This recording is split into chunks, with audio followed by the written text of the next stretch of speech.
ये पुरोहित जी।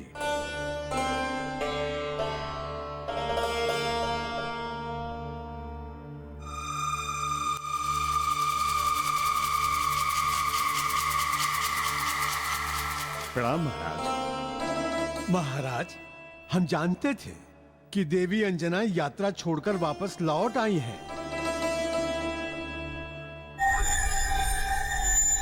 और वो अवश्य ही किसी अनुष्ठान अथवा यज्ञ के लिए सोच रही होंगी। इसीलिए अनुष्ठान की शुभ तिथि के निर्धारण हेतु हम पुरोहित जी को साथ लेकर आए हैं।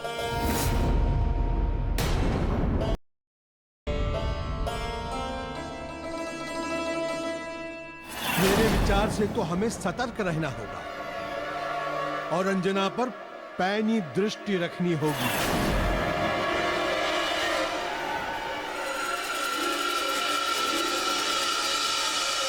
पुरोहित जी, आप शीघ्र ही नाग शक्ति यज्ञ की एक शुभ तिथि बताइए। नाग शक्ति यज्ञ? किंतु क्षमा करें महाराज, नाग शक्ति यज्ञ नाग के प्रभाव की वृद्धि के लिए होता है।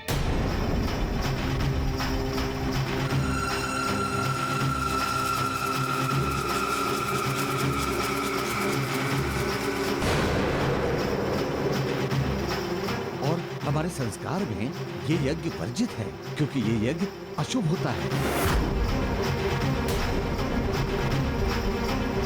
इसे आप क्यों करवाना चाहते हैं महाराज?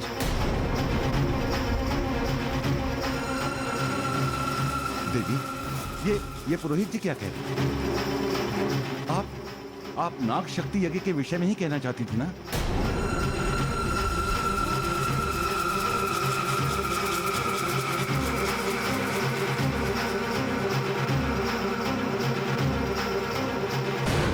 महारानी का अभिप्राय नागबलि यज्ञ से होगा महाराज।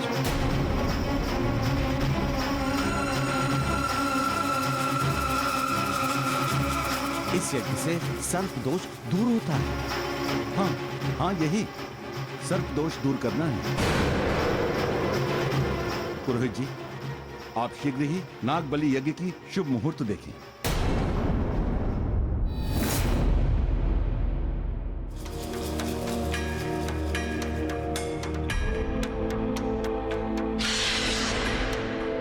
नागों के शत्रु पुरोहित, मैं तुझे अभी इसका दंड देती हूँ।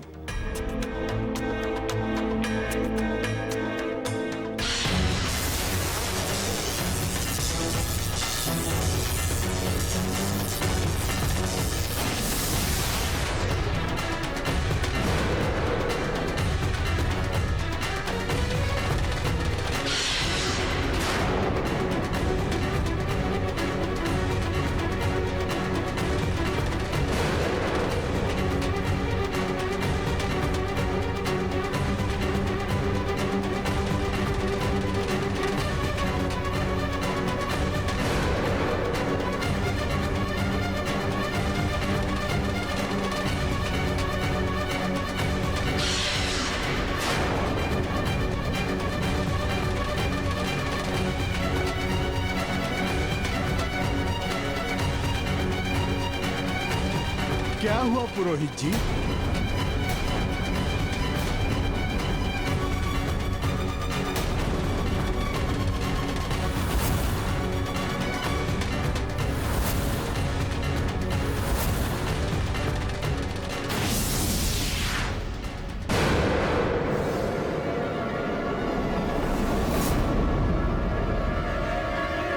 सर्पदोष, बहुत बड़ा सर्पदोष इस महल में।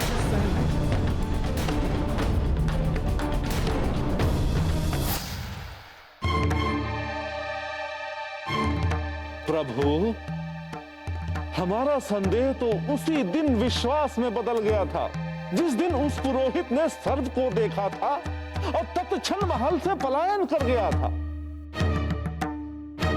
हमने और कुंजन जी ने आपस में बात किया कि ऐसा क्यों हो रहा है, उसे ये सर्प क्यों दिखाई दे रहा है। तब हम इस निष्कर्ष पर पहुंचे प्रभु कि वो मायावी सुकन्या ही थी जो नहीं चाहती थी कि नाग बलि यज्ञ महल में हो। तब हमने ये निर्णय किया प्रभु कि हम उस सुकन्या बनी अंजना पर चौकन्नी दृष्टि रखेंगे,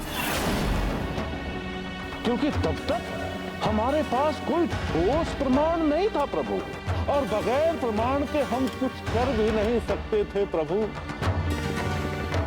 किंतु उस पैनी दृष्टि का भी कोई लाभ नहीं हुआ प्रभु, क्योंकि वो सुकन्या बहुत ही चतुर थी। किंतु प्रभु, पाप चिरायु नहीं होता ना, इसलिए उसके भी पाप का घड़ा फूट गया और उसकी सच्चाई सभी के सामने आ गई। कैसे और कब? प्रभु, जब पुत्री अंजना दारुण वन से लौटकर वापस आई तो दूध का जला मट्ठा भी फूक फूक कर पीता है ना प्रभु। हमने उसे भी शंखाली दृष्टि से देखा, किंतु उससे बात करने के पश्चात जब यह सच्चाई सामने आई कि यही तो अपनी पुत्री अंजना है, तब हमने सुकन्या को ढूंढना आरंभ किया कि वो दुष्ट सुकन्या नाग सिद्धि यज्ञ करने हेतु महाराज केसरी को लेकर चली गई है। इस समाचार को सुनने के बाद तो हम अवाक रह गए प्रभु।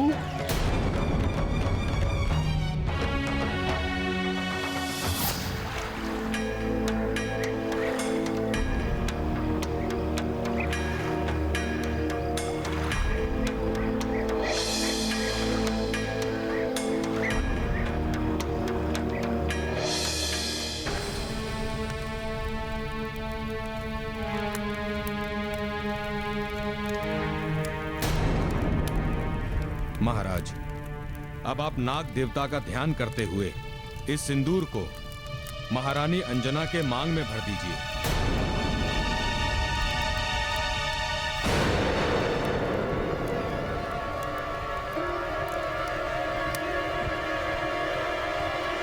पुरोहित जी, इसकी क्या आवश्यकता है? हमारा विवाह पुनर्विवाह तो हो नहीं रहा है। पति एक बार विवाह में अपनी पत्नी की मांग में सिंदूर भरता है।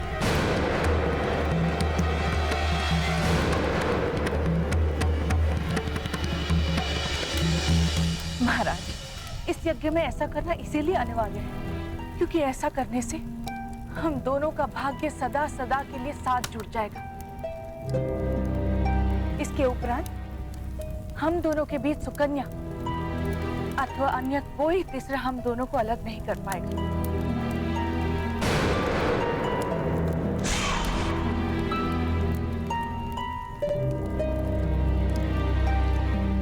देवी, यदि तुम्हारी इच्छा है,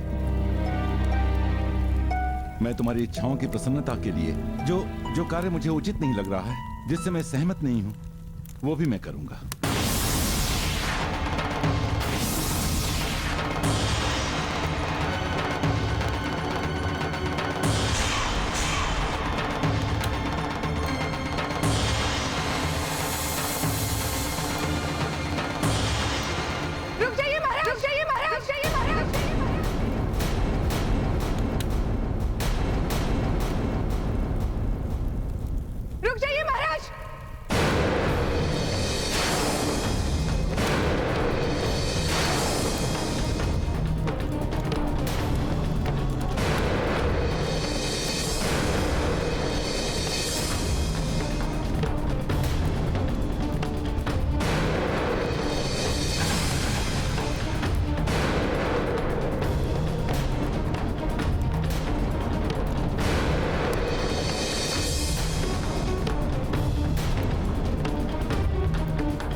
कौन हो तुम?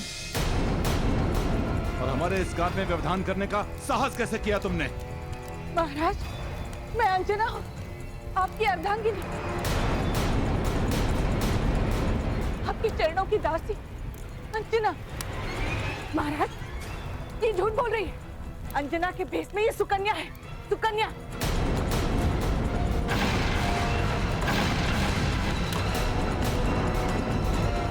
मायावी, षड्यंत्रकारिणी सुकन्या, ये इस यज्ञ को भंग करने आई है।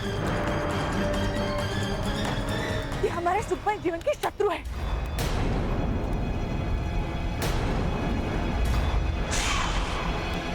नहीं पुत्र केसरी, इस ठगनी की बातों पर विश्वास मत करना।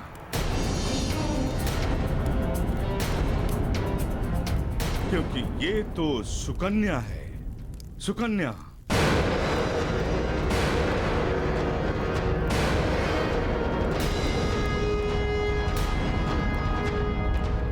हाँ पुत्र, और ये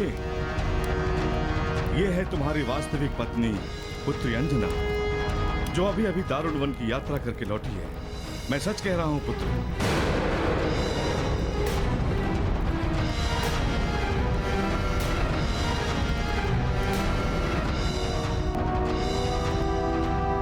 नहीं नहीं, ये अंजना नहीं है, ये अंजना नहीं है।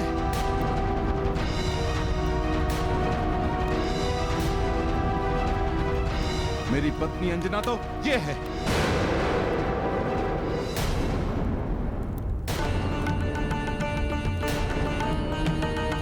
नहीं महाराज, नहीं, ये आपकी पत्नी अंजना नहीं, अपितु सुकन्या है, नागिन सुकन्या। क्यों मानूं आपकी बात को? क्या प्रमाण है आपके पास? सबसे बड़ा प्रमाण तो ये है महाराज कि आपकी पत्नी कभी भी धार्मिक अनुष्ठान को नहीं छोड़ती।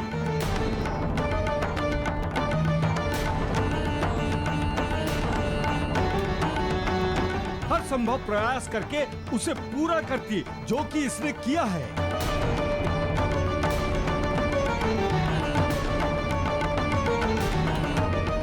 महाराज, ये सब आपको बरगला रहे हैं। इन पर विश्वास मत कीजिए, मत कीजिए इन पर विश्वास।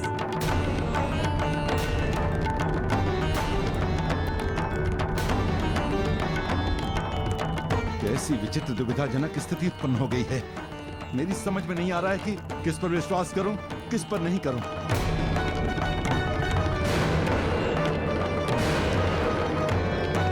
और कौन सच्चा है, कौन झूठा है?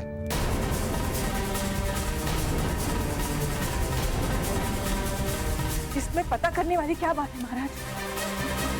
जो सत्य है वो पहले से आपके साथ है, और जो झूठ है वो अभी अभी आई है।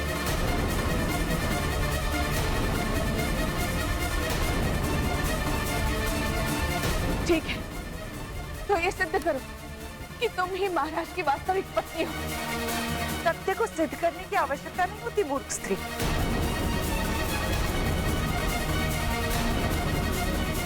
सत्य प्रमाण का पराश्रित नहीं होता है।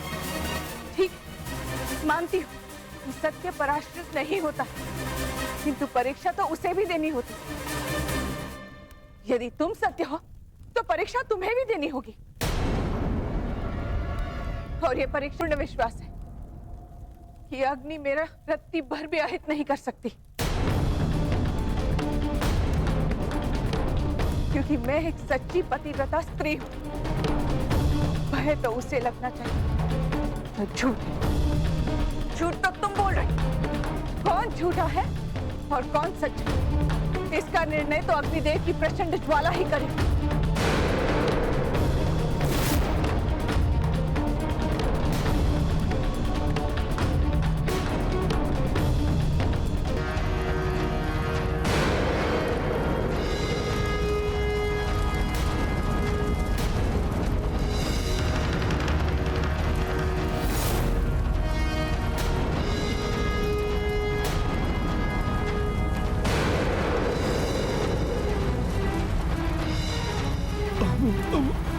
महाराज,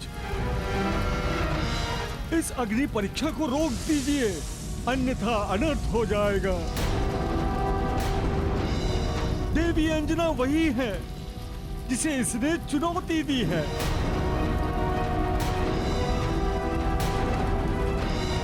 वास्तविकता जानने के लिए अग्नि परीक्षा आवश्यक है जामवन जी, और इसे रोकना अनर्थ होगा।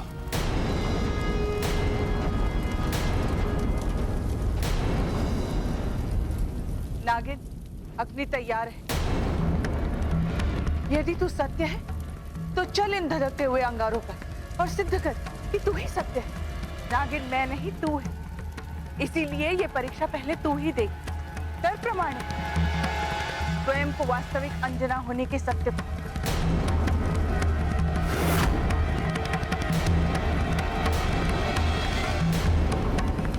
ठीक है, मैं देती हूँ पहले अग्नि परीक्षा।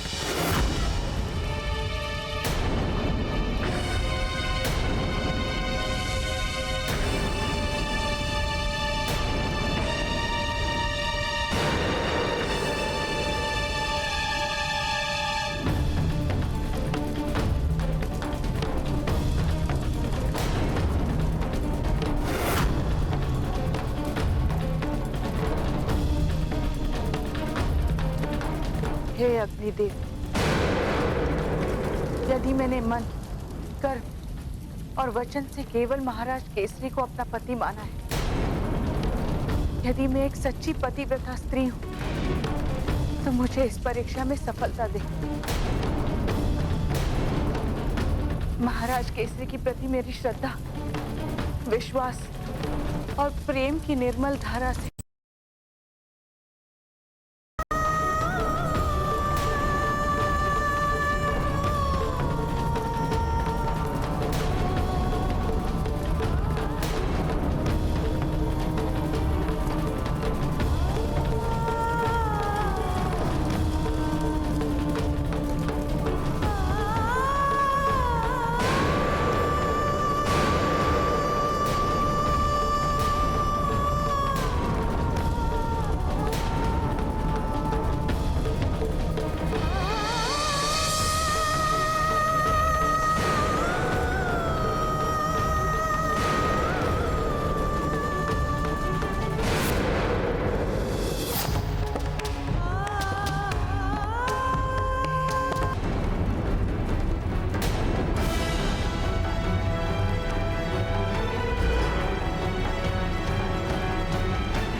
पवित्र अग्नि में पग रखते ही मैं जलकर भस्म हो जाऊंगी।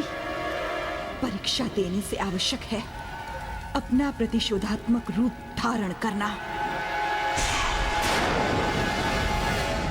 क्या हुआ? पीछे क्यों हट गई? पढ़ा अपना पद। सुकन्या, ये अग्नि परीक्षा दे या स्वीकार कर कि तू अंजना नहीं नागिन है।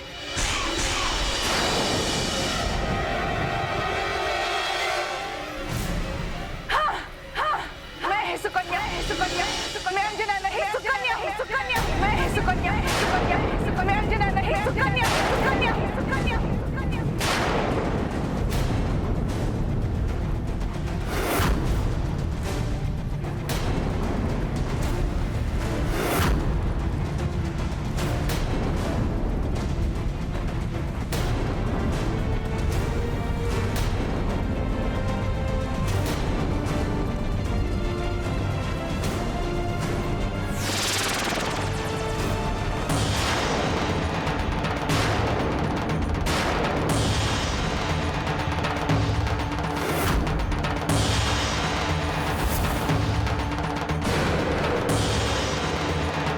यहाँ से निकल चलने में ही भलाई है, अन्यथा बस अब बहुत हो गया ये परीक्षा और परीक्षण का खेल। केसरी, तूने मुझे इस अंजना के लिए ठुकराया था ना? अब देख मैं तेरे सामने तेरी इस अंजना की क्या गति करती हूँ।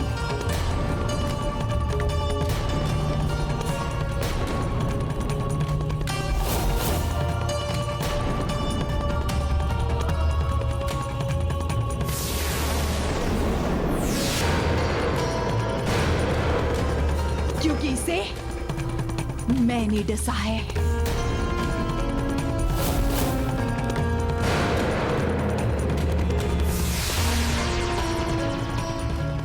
नागिन! रुक सर्पिणी! किंतु प्रभु, पुत्री अंजना के सतीत्व के सामने वो दुष्ट नागिन पराजित हुई, उसकी दुर्भावना पराजित हुई और उसे वापस लौटना पड़ा। सतीत्व में बहुत शक्ति है महाबली काका। इस संसार में सतीत्व अवस्था से कोई नहीं जीत सकता। फिर वो तो मलिन मंशा वाली स्त्री थी। आपने सत्य कहा प्रभु। ये तो पुत्री अंजना की सतीत्व की शक्ति ही है जो अपने ऊपर आए समस्त संकटों पर विजय प्राप्त कर देती। इसीलिए तो शास्त्र में अंकित है कि धर्म के राह पर सदैव अडिग रहना चाहिए, ताकि जिसका जो भी धर्म हो वो धर्म की राह को कभी त्यागनी नहीं चाहिए, ताकि कितनी भी कठिन या प्रतिकूल परिस्थितियां भी क्यों ना आ जाए। हाँ हाँ प्रभु, धर्म से डिगना पराजय को निमंत्रण देना है।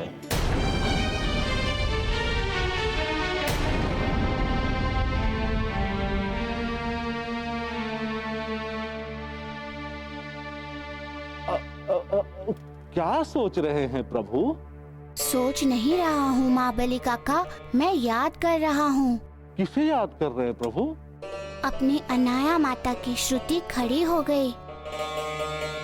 कैसी है मेरी माता? प्रभु, उनकी दिवस और रात्रि आप ही को याद करते करते व्यतीत होती है प्रभु। आठों प्रहर बस आपके लौटने की प्रतीक्षा करती रहती है प्रभु। नवनिधियों को प्राप्त कर कर ही मैं उनके पास आऊंगा और उनका दर्शन करूंगा। कभी कभी मैं भी विभोर होता हूँ उनके दर्शन पाने को। समझ सकता हूँ प्रभु, किंतु भावनाओं से ऊपर है कल्याणकारी कार्य। हाँ काका, तभी तो। प्रभु, बातों के क्रम में मैं तो ये पूछना ही भूल गया कि आपने किस विशेष कार्य हेतु मुझे याद किया है। महाबली काका, हम इस संसार में अधर्म के विरुद्ध एक युद्ध लड़ रहे हैं, इसलिए ये आवश्यक है कि इस संसार में धर्म का प्रचार आवश्यक हो, जिसके लिए मैंने अष्ट सिद्धि की कथा को सम्मिलित किया है। ये लीजिए महाबली काका।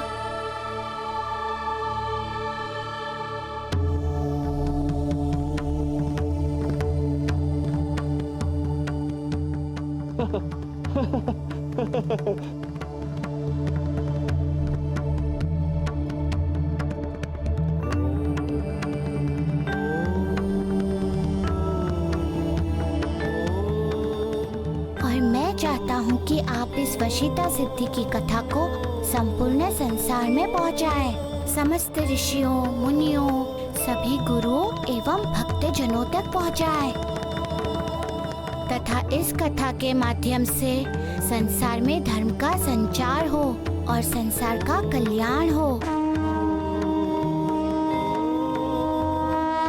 प्रभु, ये तो अति फलदायी एवं शुभ कार्य है प्रभु।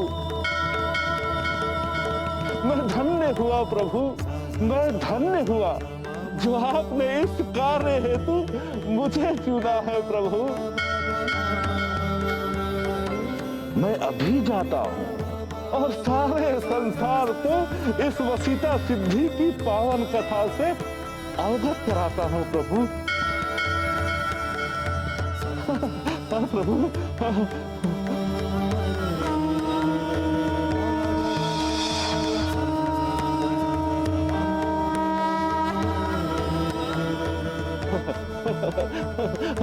प्रणाम प्रभु।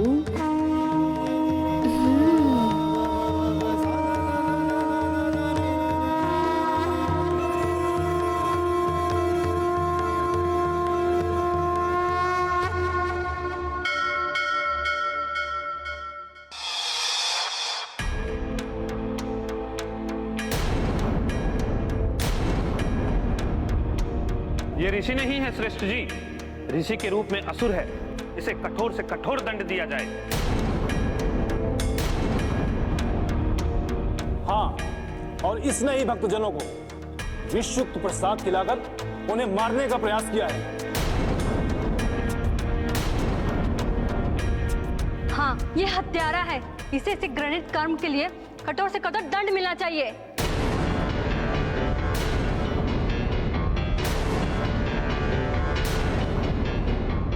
ये मुझ पर झूठा आरोप है। ना ही मैंने विष मिलाया है और ना ही किसी की हत्या की है। मैं निर्दोष हूँ, मैं निरपराध हूँ। हत्यारा है ये, हत्यारा है ये, हत्यारा है ये श्रेष्ठ। शांत हो जाइए, संयम धारण कीजिए।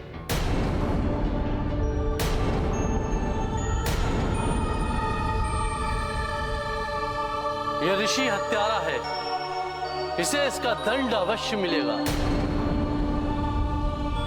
और इसका एक ही दंड है। जिस प्रकार इसने लोगों को विषयुक्त प्रसाद खिलाकर उनकी हत्या की है, उसी प्रकार वही प्रसाद इसे भी खिलाया जाएगा।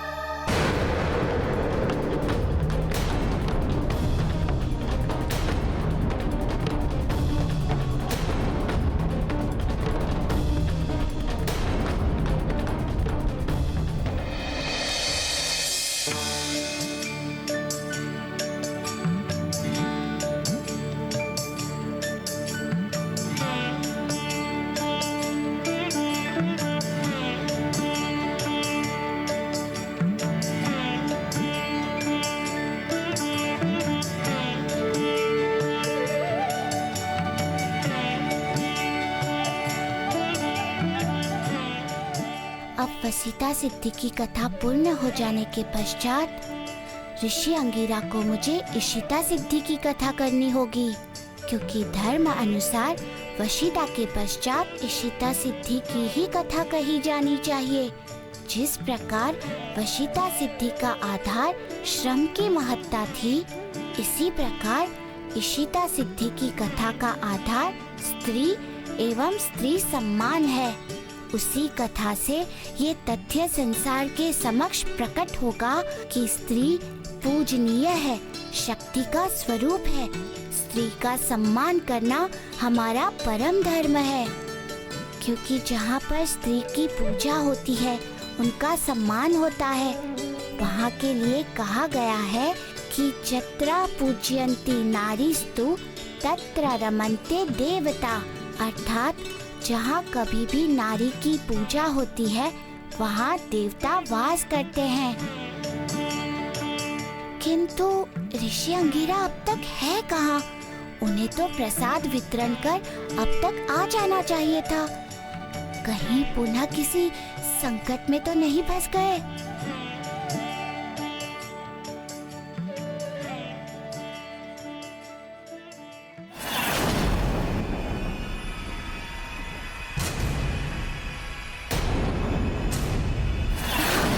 ऋषि अंगिरा संकट में है, मुझे उनकी सहायता करनी होगी, नहीं तो अनर्थ हो जाएगा।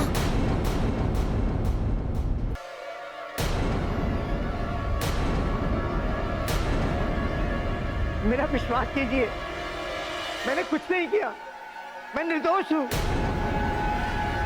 पाखंडी ऋषि, अपना मुख बंद रख, स्पष्टीकरण मत दे। ये बता, प्रसाद में विष मिलाने के पीछे तेरा स्वार्थ क्या था? हाँ, बता। मेरा कोई स्वार्थ नहीं था, अतिरिक्त इसके कि मैं माता लक्ष्मी की पूजा कर अनुष्ठान की पूर्ति के लिए भक्तजनों में प्रसाद वितरित करूं। विष मिला हुआ प्रसाद नहीं?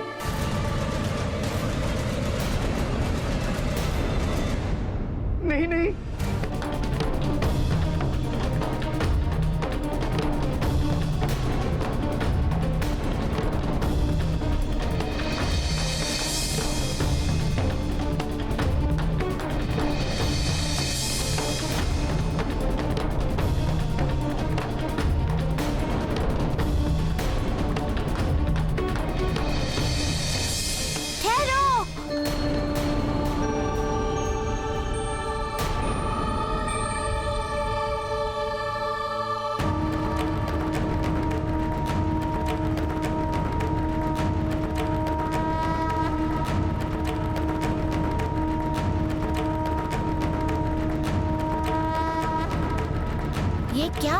करने जा रहे हो तुम लोग?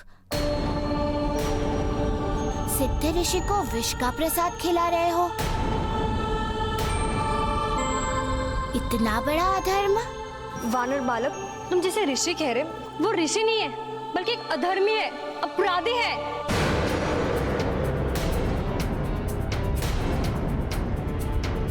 वानर बालक, ये देवी सत्य कह रही है।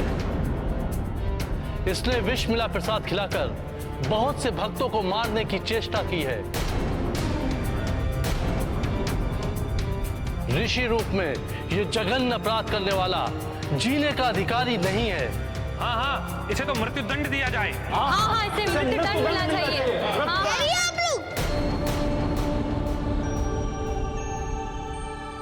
आवेश में मत आइए, क्योंकि आवेश सदैव ही विनाश एवं हानि का कारण होता है।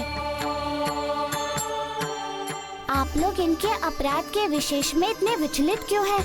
क्या किसी ने भी इन्हें विष मिलाते हुए देखा है?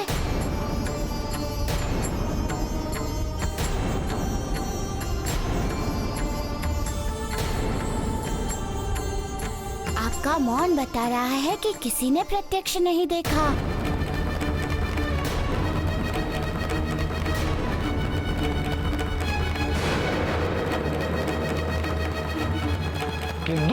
किंतु प्रसाद तैयार तो इसी ने किया था।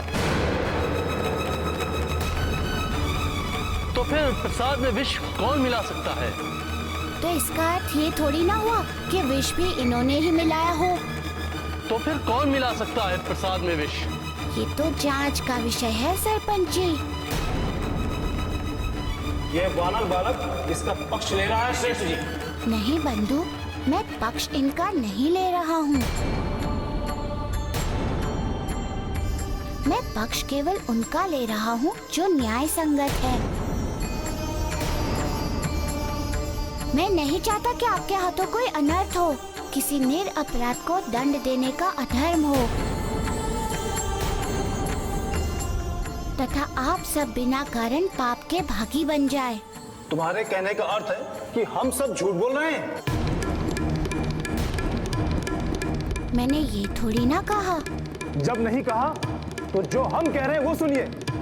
ये ऋषि एक अपराधी है और इसे दंड स्वरूप ये विष का लड्डू इसे खाना ही होगा।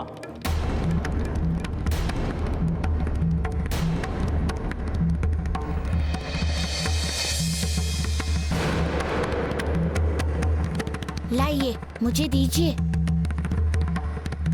भ्रष्ट बालक, ये क्या किया तूने?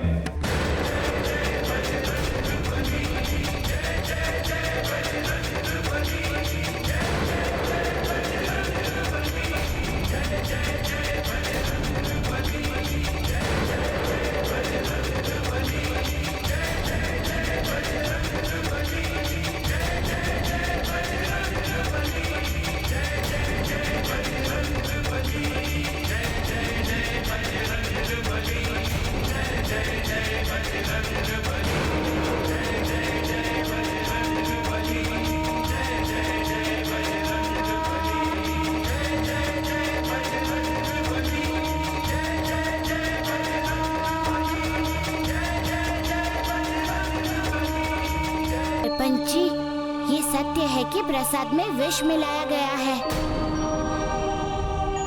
जब ये सिद्ध हो चुका है कि प्रसाद में विष है, तो फिर दंड देने में इतना विलंब क्यों? हाँ, इन्हें शीघ्र दंड देना चाहिए।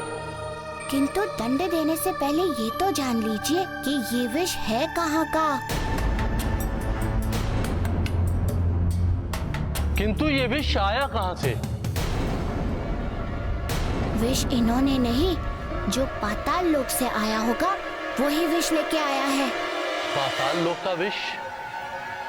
इसका अर्थ? इसका अर्थ यहाँ हमारे मध्य कोई असुर है,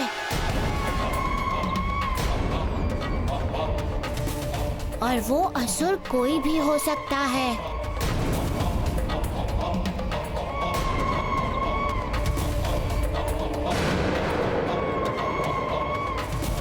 असुर यहाँ और कोई नहीं, ये ऋषि है, ऋषि। इसका निर्णय भी अभी हो जाएगा। सरपंच जी, मेरे पास एक उपाय है। क्या उपाय है? असुर कभी भी पूर्ण आहुति के सामने नहीं टिके, इसलिए हम एक अनुष्ठान करेंगे जिसके माध्यम से जो भी असुर होगा वो हमारे सामने आ जाएगा।